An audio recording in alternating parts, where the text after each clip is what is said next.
Welcome to the Online Zone, right here on Card Player TV. Let's jump right into some online poker news. The $5 million guarantee PokerStars Sunday Million finished up Monday morning, and the numbers were staggering. A total of 59,128 players ponied up the $215 buy-in, creating a prize pool of nearly $12 million.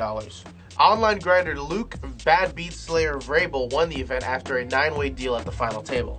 The players elected to leave the Lamborghini Gallardo, which PokerStars had thrown in as a prize, for the winner. For his part of the shop, Vrabel received $671,000. Let's take a look at the OPOI standings. Paul Volpe still leads with over 3,300 points. He's followed closely behind by Brian Piccioli and Stu Patterson, rounding out the top three. Our interview this week is with briallin Kim, winner of the $1.5 million guarantee last Sunday on Full Tilt. Check it out. Brian Kim, welcome to the show. How you doing? I'm really good. How are you? I'm doing great. For those out there that don't know, you play online as briallin, and you recently took down the $1.5 million guarantee this Sunday on Full Tilt for, $490,000. Congratulations. Thanks so much. I appreciate it. Now, can you tell, for those people out there who don't know you, can you tell them about how you got into poker? What's your story, your background? Yeah, definitely. So I grew up playing travel ice hockey, and eventually my teammates introduced me into the game, where they kind of, pushed me into playing $5 single with them. And it was a lot of fun, and I was pretty much hooked onto the game, right when I was 15. Last year was probably my biggest year, where I was pretty much just playing live cash full time. I was playing anywhere from $2.5 to $10.20, and my hourly has been over $225 since I want to say mid 2010. So I've obviously been running really well, and yeah. That's pretty sick. Where do you normally play out here in Vegas? I haven't been out there in a while, but when I used to go to school at UNLV, I'd go to the Venetian a lot. All right, well, let's get into tournaments. I want to hear about this tournament specifically online. There were 16,362 entrants, obviously pumped up a little bit by the big Sunday Million over on Stars. Tell us about this tournament. Yeah, I entered it 4 times. It was a multi-entry. Okay. And I think I pretty much snap busted 2 of the tables, and the other 2 tables I had been able to manage pretty decent stacks going into the money.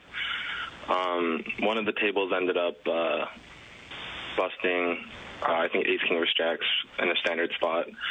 And on my other table, I was running pretty well, and I think I was in the top 100 when it was down to 1,000 players.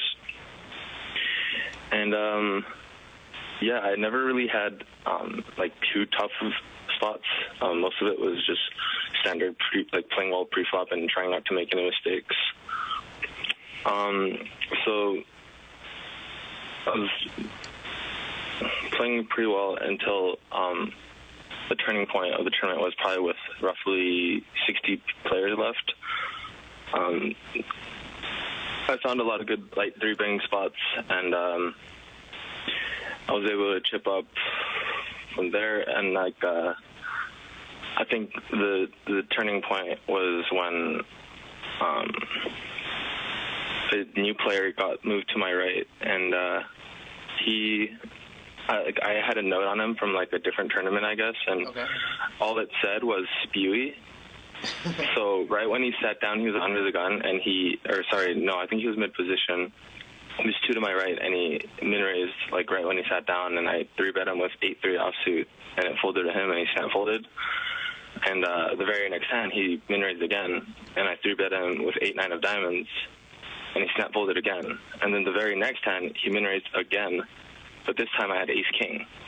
And he was under the gun at this point, and I was UTG 2, and I put in a pretty big size 3-bet. And he time banked all the way down and just shipped it with 10-7 of hearts for 25, 27 BVs. So I obviously snap call and I hold, and at that point I think I was one of the chip leaders, and that's when I realized like I had a really big chance at taking it down. He was tired of you picking on him. So from there you get to the final table. Actually, going into the final table on the bubble, there's a pretty interesting dynamic where I was sensing that a lot of the players, thought it was it was most optimal to be like very aggressive going into a huge final table, and I could sense that everybody was actually playing very desperately. I saw a guy get it in with a flush draw on the turn. He like 3-bet ship turn with a flush draw, drawing dead against a full house, and there's just a lot of spewing going on, and I just felt like in this spot it was most optimal to play as nitty as possible. I had to make some sick folds. Like I think I folded ace-5 in the blind when I actually lost a lot of pots, and I was down to like 13 bigs, and I folded like decent sized aces in the blinds, and I like folded ace-8 suited to a single min raise on off of a button raise.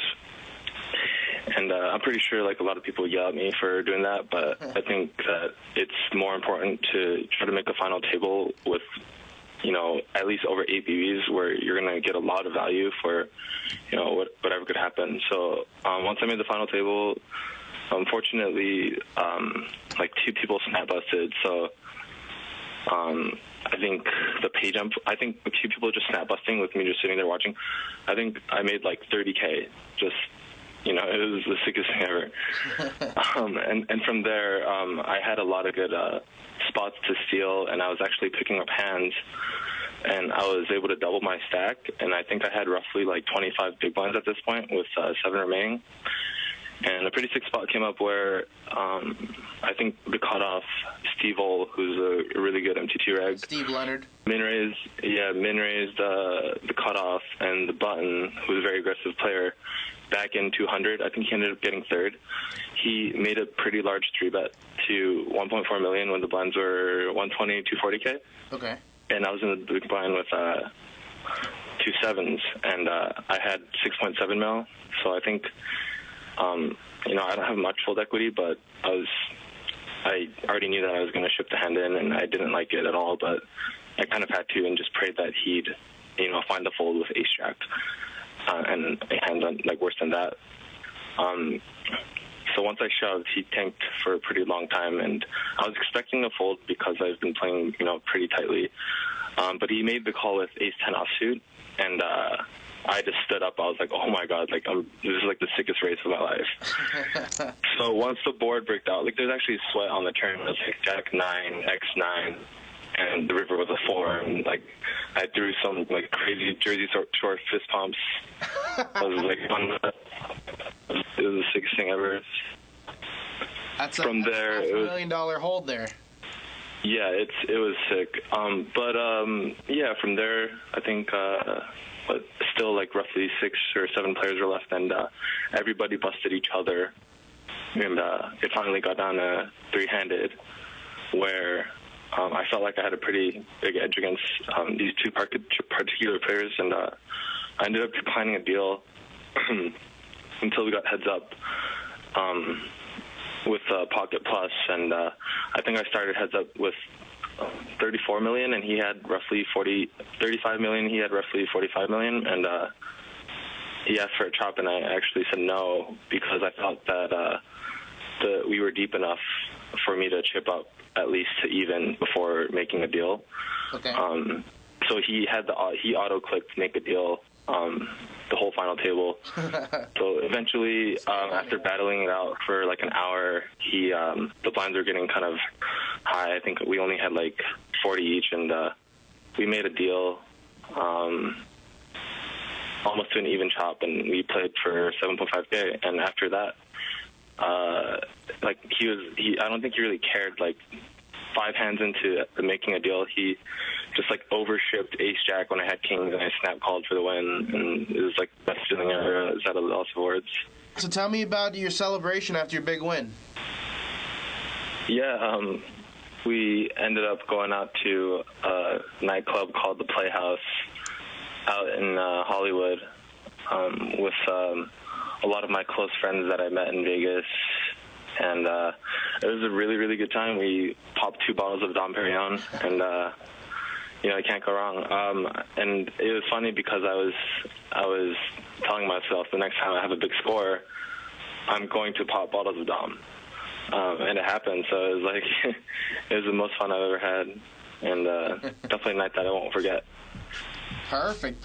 Well, hopefully you saved a little bit of that money to put back into tournaments, and we'll be seeing you both in live cash games and tournaments in the near future. Thank you for being on the show. Definitely, no problem. Thank you. That will do it for us here this week on the Online Zone. Be sure to send in your questions and comments to onlinezone@cardplayer.com. See you next week.